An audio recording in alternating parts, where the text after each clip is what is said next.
Мамо, не плач, я повернусь весною, у шибку пташинкою вдарюсь твою, прийду на світанні в садок із росою,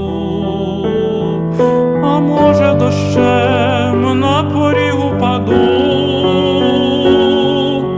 Голубко, не плач, так судилося, ненько, що слово, матусю, не буде моїм.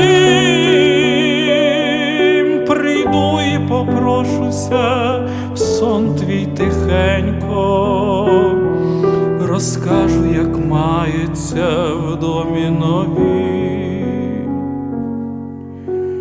Мені колискову ангел співає, і рана смертельна уже не болить. Ти знаєш, матусю, і тут